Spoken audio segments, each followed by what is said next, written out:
ये 10 लक्षण भगवत प्राप्ति करने वाले उपासक के हृदय में जागृत हो जाते हैं। बहुत ध्यान से सुनना। ये 10 लक्षण जब प्रकट होने लगे तो जान लेना कि अब हमारा परम सौभाग्योदय होने जा रहा है। बस हम भगवत साक्षात्कार के नजदीक हैं। जब तक इन 10 लक्षणों में कमी दिखाई दे तो संभालो इन 10 लक्षणों को अपने जीवन में पक्का। इन 10 का पूर्ण होना मतलब भगवत साक्षात्कार होना। धृति क्षमा दमोस्तेयम शौचमिंद्री निग्रह धीर विद्या सत्यम क्रोधो दशकम धर्म लक्षणम। धृति सबसे पहला है। धृति किसी भी प्रकार का संकट, अपमान, विपरीतता, प्रतिकूलता, दुख आ जाए,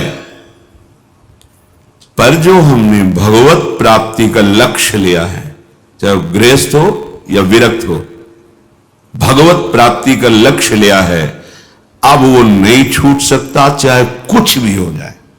पहला लक्षण स्वीकृति इसीलिए कहा है। बहुत जोर की बात है। खुली वस्तु रखी है, बिगड़ी जन्म अनेक की अब वही सुधरे आज हो ही राम को। यह स्वीकृति बहुत बड़ी बात है। अपने लोग देहाभिमानी हैं तो क्रियाओं पर संतोष करते हैं, क्रियाओं पर विश्वास कर लेते हैं कि मैं एक कर रहा हूं, इसके फलस्वरूप ऐसा मिलेगा। लेकिन उस सब करने का फल होता है होना, और वो सत्संग से प्राप्त हो जाता है एक क्षण में। इसीलिए स्वर्ग सुख, मोक्ष सुख, फिर मर्त लोक के सुख की बात क्या, सत्संग के समान नहीं रखा गया। तात स्वर्ग अपवर्ग सुख धरी तुला एक अंग, तूलन ताहि सकल मिल जो सुख लव सत्संग। स्वीकृति बहुत जोर की बात है। पहला है धृति। धृति माने किसी भी प्रकार का कोई भी अपमान, तिरस्कार, निंदा, परिस्थिति, विपरीतता आपके मार्ग में आवे पर आपकी स्वीकृति पे अंतर नहीं होना चाहिए। इसे धृति कहते हैं। धृति ये बहुत आवश्यक है भगवत मार्ग के पथिक को। जो स्वीकृति की हुई है उस पे कोई विक्षेप नहीं पड़ना चाहिए। जो होना सो हो जाए, स्वीकृति नहीं बदलनी चाहिए। बस तुम्हारा ये था माम प्रपद्यन्ते तास तथे भजाम्य हम। कोई भी परिस्थिति, कोई भी विपरीतता, कोई भी अपमान हमारी स्वीकृति में अंतर नहीं डाल सकता। मृत्यु स्वीकार करना अच्छा है, पर स्वीकृति पे अंतर नहीं आना चाहिए। वही स्वीकृति भगवत प्राप्ति करा देगी। गोस्वामी जी बाद में सब बातें कह रहे, पहले कह रहे बिगड़ी जन्म अनेक की अब ही सुधरे आज। हमारी धृति इतनी कमजोर है कि प्रतिकूलता के आभास मात्र में हम छोड़ देते हैं। प्रतिकूलता तो आई नहीं, प्रतिकूलता के आभास, शायद प्रतिकूलता आ जाए, इससे हम भाग पड़ते हैं। ये कायरों का मार्ग नहीं है भगवत प्राप्ति। अज्ञान को छोड़िए। क्या तुम प्रभु को छोड़ दोगे तो दुखों से बच जाओगे क्या? जो कुछ लिखा लिलाट दुख सुख देह संग, भुगते गो जहां जाएगो या सिद्धांत अभंग। या सिद्धांत अभंग तजत क्यों धीरज प्राणी। यही धृति। तजत क्यों धीरज प्राणी, वृंदावन परिहरे प्रिया प्रीतम रजधानी। स्वामिनी जी के महल को, स्वामिनी जी के चरण आश्रय को छोड़कर तुच्छ विषयों की तरफ कदम बढ़ा देना, स्वीकृति आपकी बहुत कमजोर है। बिगड़ जाएगा, ये जन्म बिगड़ जाएगा। पता नहीं किस युग में स्वीकृति का अवसर मिलेगा कि नहीं मिलेगा। कितना भी संकट आवे, धैर्य नहीं छोड़ना। सब कुछ सहना है, राधा राधा कहना है। नियम बना लो, जीत जाओगे। काल पर भी विजय प्राप्त कर लोगे। विश्वास करो, ये मंत्र मान लो, सब कुछ सहना है, राधा राधा कहना है। राधा राधा आपको सराहेंगे, आपको चाहेंगे, आप जो मर्जी आवे सो करो। सराहेंगे, आपको कोसेंगे नहीं, आपको सराहेंगे और आपको ही चाहेंगे। हम आपसे तन मन प्राण सर्वस्व समर्पित करके प्रेम करते हैं। ये प्रेम मार्ग की बात। भगवत प्राप्ति करना है तो पहली बात है ये धृति, ये धैर्य रखो। ये नहीं देखा जाता, धैर्य नहीं दिखाई देता, धैर्य नहीं। जरा सा विचलता हुई भाग पड़े।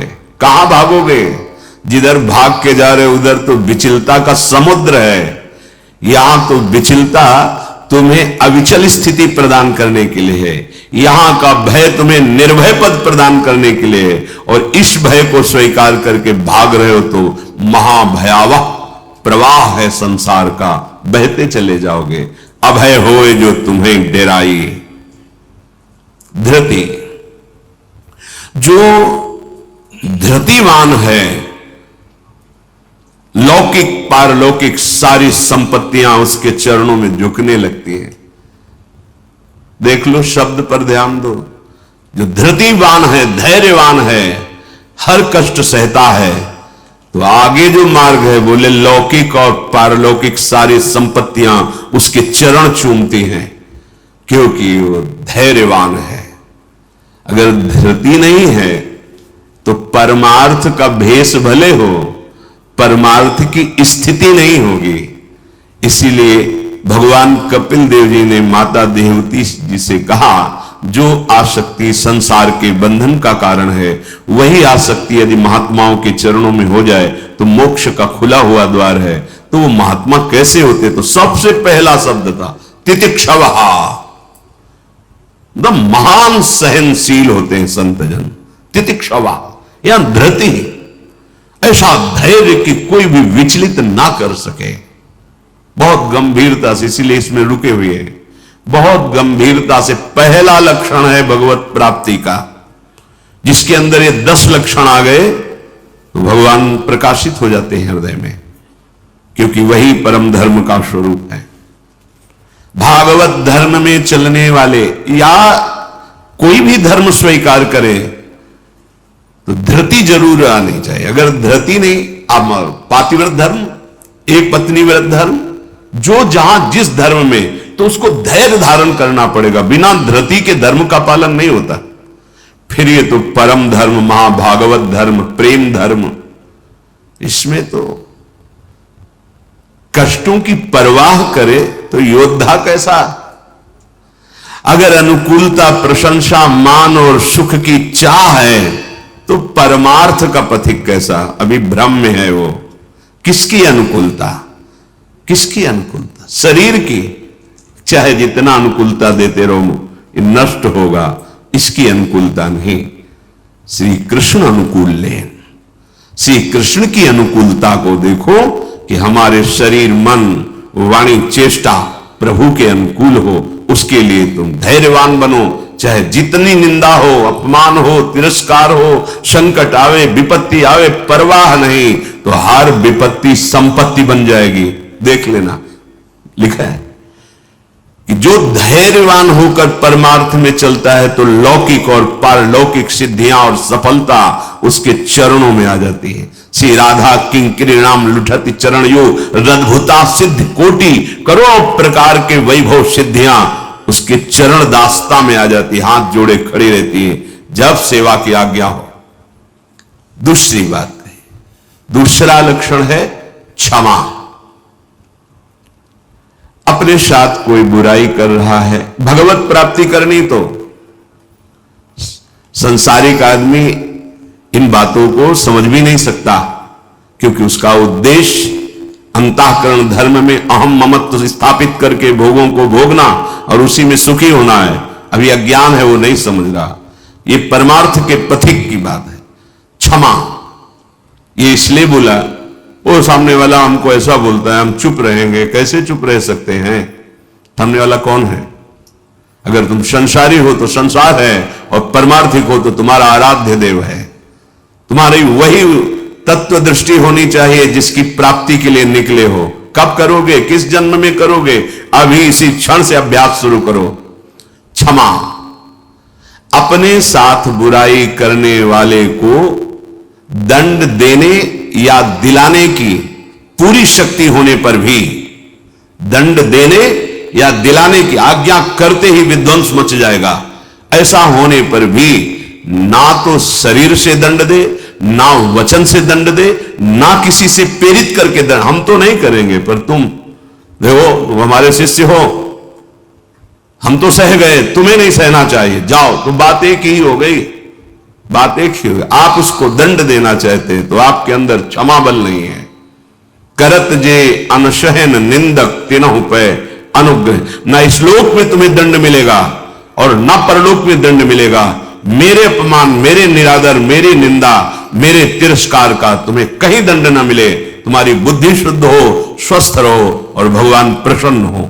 यह है परमार्थ के पथिक का हृदय। विचार करो, जो अनशहन करके निंदा कर रहा है, अपमान कर रहा है, तिरस्कार कर रहा है, उसके लिए ठाकुर हरिदास जी के कोड़े पे कोड़े वो बरसा रहे निर्दयी और कह रहे हरि बोल कहता है।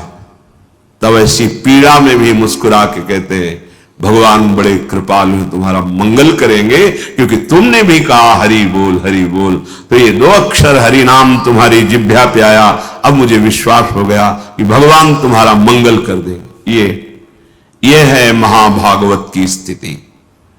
कितना भी अपमान, कितना भी क्लेश या निंदा करे, उसके लिए ना मन से अमंगल भाव हो, ना वचन से हो।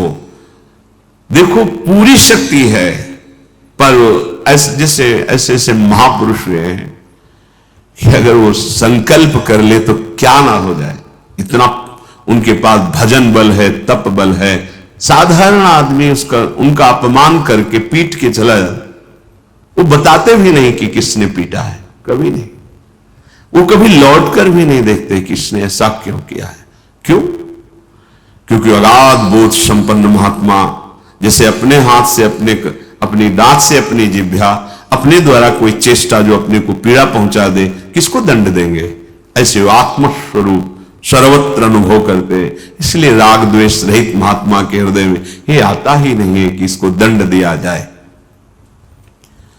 अपने साथ बुराई करने वाले को दंड देने दिलाने की पूरी शक्ति रहने पर भी उसको दंड देने या दिलाने की भावना मन में भी ना आए और उसके हर अपराध को सहकर यथोचित चेष्टा करे कि उसको सुख पहुंचे, उसे भगवत साक्षात्कार होता है।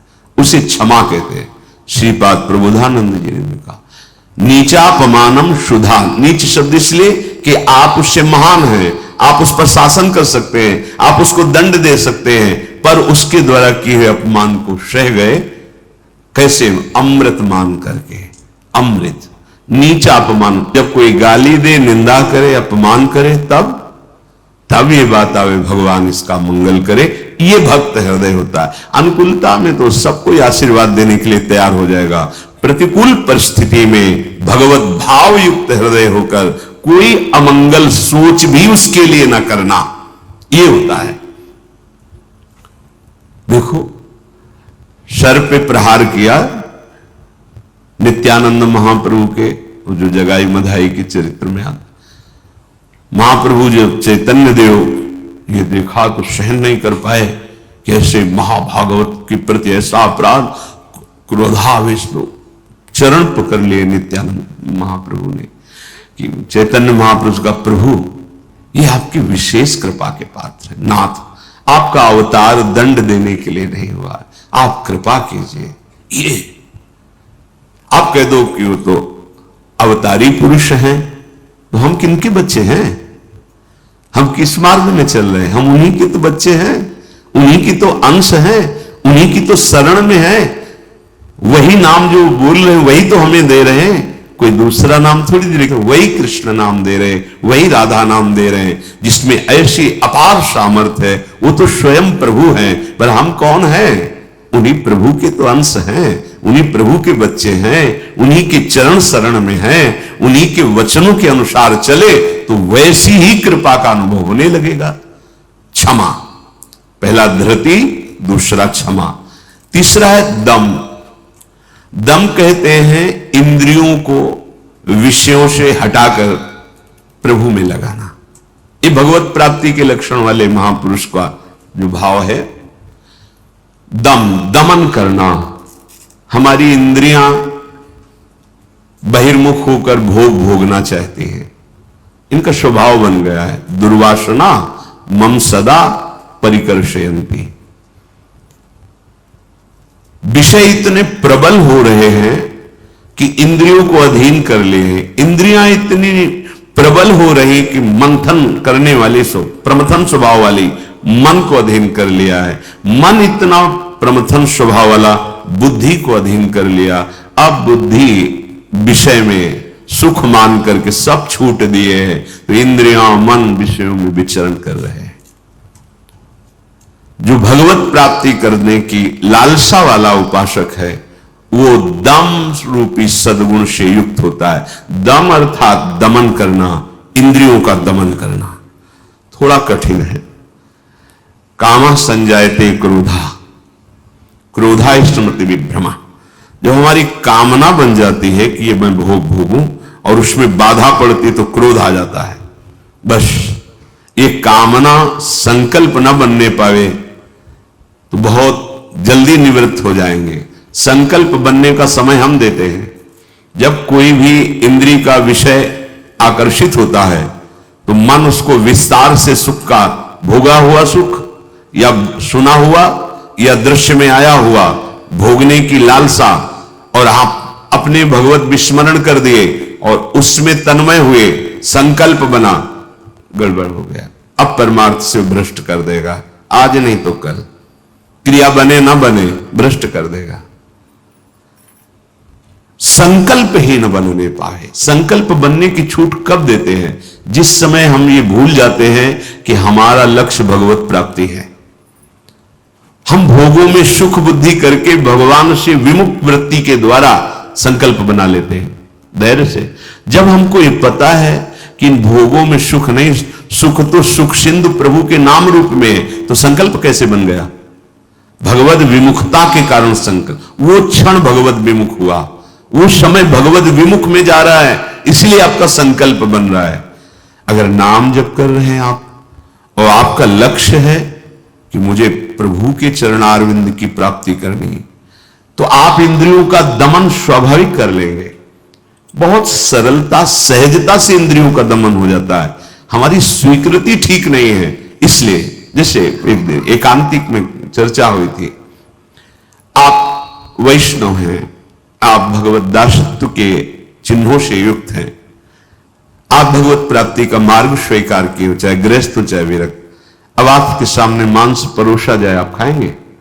बिल्कुल ना, अंदर से ना बाहर से चेष्टा ही नहीं होगी। क्यों? क्योंकि आपकी स्वीकृति नहीं है। ठीक है, मदिरा ना अंदर से ना बाहर से स्फुरण ही नहीं होगा उसको पाने का। क्यों? आपके अंदर स्वीकृति ही नहीं। लेकिन व्यभिचार, मैथुन, गंदी बात, क्या आपकी ऐसी स्वीकृति है जैसे मदिरा और मांस के प्रति है तो उसी पंक्ति में, पर आपने इसके लिए स्वीकृति छोड़ दी, आपने इसकी गुंजाइश रख ली।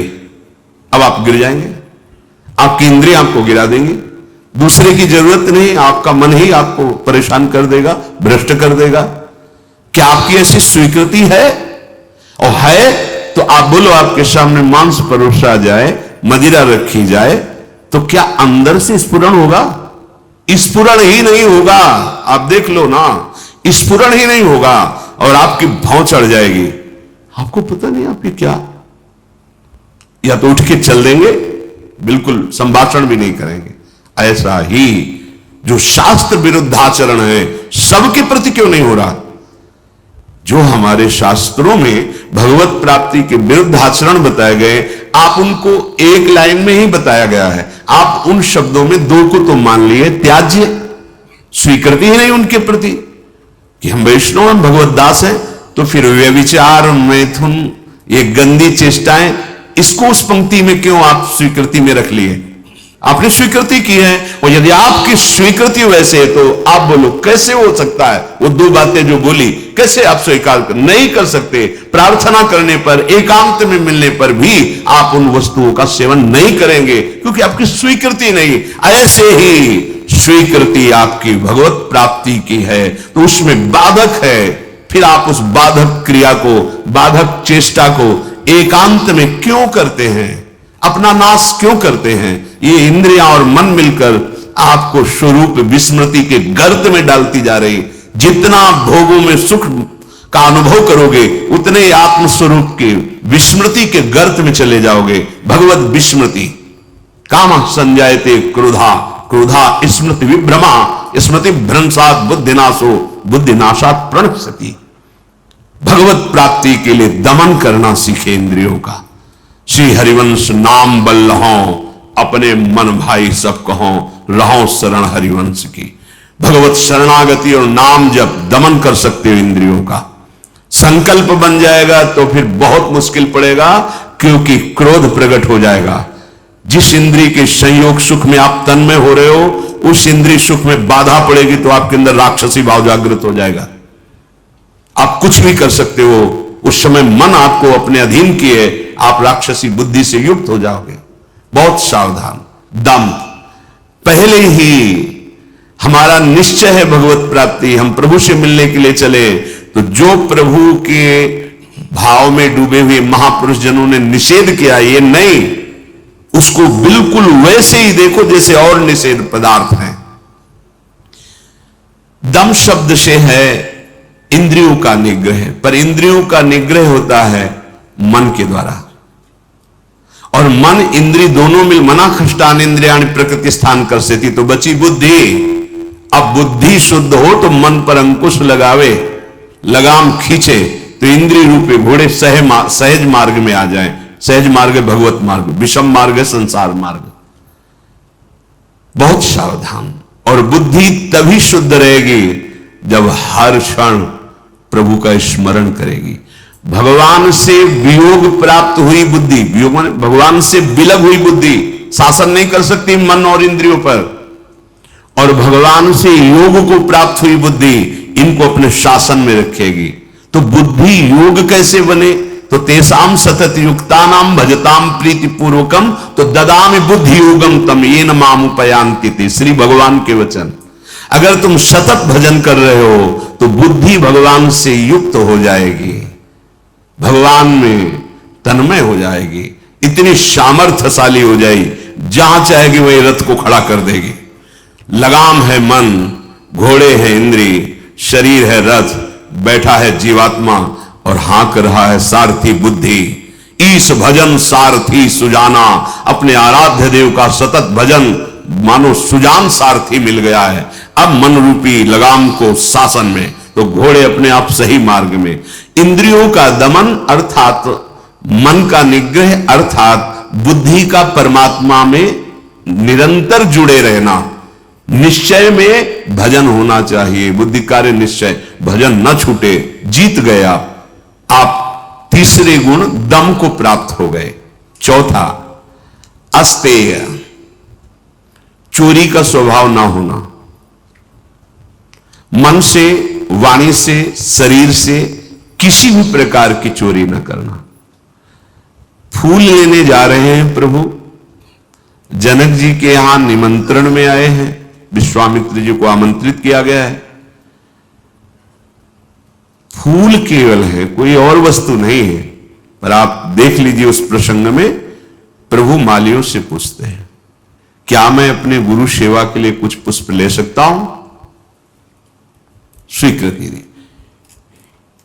हमारा स्वभाव बिगड़ गया है, बहुत सावधानी की जरूरत है। सोचते हैं कि चोरी करके दूसरे का धन, दूसरे का सुखी हो जाएंगे, कभी नहीं होगे। अधर्माचरण करने वाला कभी, आपको थोड़ी देर हर्ष होगा, हर्ष हर्ष शोक में परिणित हो जाएगा, शोक भयानक दुख पैदा कर देगा। बहुत सावधान, सिद्धांत को समझो और भगवत मार्ग में चले हो तो ऐसा होना ही नहीं चाहिए किसी भी तरह से। और ये वस्तु बहुत अच्छी लग रही है, नहीं, आज जो हमारी व्यवस्था कर रहा है कल व्यवस्था, हम व्यवस्था के लिए भगवत मार्ग में आए क्या? हम तो भगवत आनंद के लिए आए हैं। शरीर और मन प्राण उनको समर्पित वो जाने। किसी भी तरह की मन से, वाणी से, शरीर से चोरी नहीं होनी चाहिए। दूसरे की बात हम सुनी तो सुनकर के उसे अनुभव में उतारे, सुन के उसको दूसरों को बोलकर प्रभावित कर लेना, यह भी चोरी हो गई। महापुरुषों की बात, अमुक संत ने अमुक बात कही है, हम सब मिलकर उस पर चले भगवदानंद का अनुभव करने के लिए। अगर हम उस बात का केवल प्रयोग करते हैं दूसरे को प्रभावित करने के लिए और वासनाओं की पूर्ति के लिए, यह भी चोरी है। वो बात हमारे अंतःकरण को भगवदाकार करने के लिए है। सत्संग में उस बात को इसलिए कहते हैं कि वो बात हम सब धारण करें और भगवदानंद को प्राप्त हो। किसी भी तरह का मन में या तन में या वचन में ये छुपाव भाव, ये चोरी भाव, हम चाहते कुछ हैं और वाणी से कुछ बोल रहे हैं, वो ठीक नहीं है। अस्तेय, बिल्कुल छुपाव का भाव, चोरी का भाव नहीं होना चाहिए, न मन से, न वाणी से, न शरीर। भगवत प्राप्ति करने वाला उपासक जो मन में होता है वही वाणी में होता है, वही चेष्टा में होता है, तीनों में एक होगा। और जो विषयी जीव होता है उसके मन में कुछ और होता है, वाणी से कुछ और बोलता है, चेष्टाएं कुछ अलग दिखती है, ये ठीक नहीं है। जो मन में एक, वचन में एक, आचरण में वही, तीनों का मिलान कर लो, वही होता है अस्तेय। पहला था धृति, दूसरा क्षमा, तीसरा दम, चौथा अस्तेय, पांचवा है शौच। शौच कहते हैं पवित्रता को। उपासक को बाहर और भीतर दोनों से पवित्र होना चाहिए। अब सुंदरता बढ़ रही है लेप आदि से, वैसे पवित्रता नष्ट हो रही है, पवित्रता नहीं मिलेगी। शौचाचार का ज्ञान ही नहीं है, पशुता बढ़ रही है, पशुता। वही जूते पहन करके लघुशंका गए हैं, अवसर लगा तो उसी में शौच हुआ है, और वही जूते पहन करके भोजन पा रहे हैं, तो बुद्धि क्या हुई? पशुता आ गई, राक्षसीपना आ गया। आहार के समय पूज्य भाई जी महाराज और ग्रंथों में और बड़े संतों से बहुत पवित्र विचार होने चाहिए उस समय। खास करके आहार के समय तो आपको बहुत सावधान रहना है, क्योंकि जैसे भाव में आहार पा रहे हो उसी का वो बढ़ावा कर देगा। पवित्र आहार, पवित्र चिंतन करते हुए, इसलिए पहले भगवद अर्पित किया जाता है, एक एक कवल नाम जप करते हुए। बहुत सुंदर 24 घंटे उसका देखना प्रभाव बहुत सुंदर पड़ेगा। बाहर आपका शरीर पवित्र होना है, उसके लिए दिनचर्याएं हैं, पवित्रता का निर्वाह, बहुत सावधानी। अब देखो ऐसे लोगों के आचरणों का अनुकरण किया जाता है जो शौच होकर जल ही नहीं लेते, वैसे ना क्या कहते हैं, हाँ टिश्यू पेपर, वाह। आचरण बिगड़ते हुए पशुता में बदल गए, जैसे पशु ने सोच के चल दिए। अरे भाई, मनुष्य शरीर मिला है पवित्र, मतलब बुद्धि काम नहीं कर, उसे बड़ा माना जाता है। सोच होकर के पवित्रता ना करना बड़े आदमी है, वाह। आचरण पवित्रता है ही नहीं, कैसे तुम भगवत चिंतन अखंड कर लोगे? कैसे तुम्हारे सदविचार आएंगे? बाहरी और भीतरी दोनों पवित्रता चाहिए। बाहरी पवित्रता ये जल से, मिट्टी आदि, रज आदि। देखो, चाहे जितना आप साबुन लगाओ हाथ में, बाद में थोड़ी रज का प्रयोग जरूर करो। रज से पवित्र माना, जिससे इतनी बड़ी बोतल में क्या आता है, डिटॉल वाला, और नहीं होता उससे, हाँ जो हैंड वॉश जो भी, ऐसे से धो लिए, माना ठीक, अच्छा है, पर रज का प्रयोग जरूर करें। थोड़ी रज लेकर हाथ, बिना रज से आप पवित्र नहीं माने जाएंगे। आप जैसे साबुन वगैरह तो करो, हम कहते करो, पर इससे आप रज का प्रयोग जरूर, एक बार ही सही, पर ऐसे और रज आएगी तो नाली जाम हो जाएगी, और ऐसा नहीं, हम करें थोड़ी तो प्रयोग करो रज का। नहीं, वो नाली तो खुल भी सकती है, इधर बुद्धि की नाली जाम हो गई तो और गड़बड़ हो जाएगा, नहीं हो जाएगा।